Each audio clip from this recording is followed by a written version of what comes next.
Assalamualaikum warahmatullahi wabarakatuh. Saya Rustam, NIM 1963 2010 93 akan membacakan resume dengan judul Isu Kebijakan.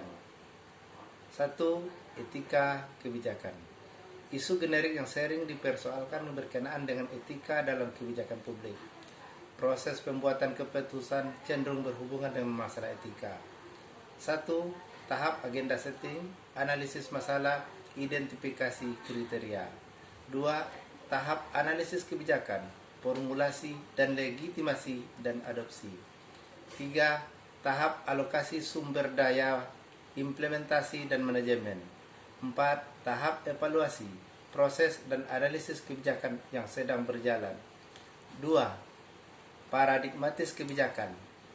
Ajaran Narayan Painting Government oleh Gabler dan Osborne 1993 yang disarankan dalam 10 prinsip pokok seperti pemerintah yang bersifat katolik, memberdayakan manusia, mendorong semangat kompetensi, berorientasi pada misi, mementingkan hasil dan bukan cara mengutamakan kepentingan pelanggan, berjiwa wirausaha, berupaya dalam memecahkan masalah atau berantisipatif, cenderung sentralistik dan berorientasi pada pasar. Hal-hal yang harus diperhatikan oleh kebijakan publik adalah sebagai berikut.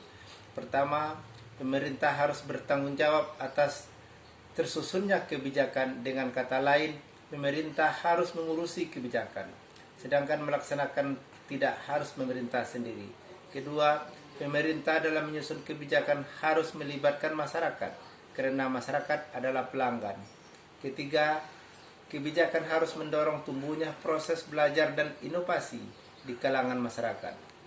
Keempat, kebijakan yang dirumuskan harus berorientasi pada pasar, termasuk pasar sosial.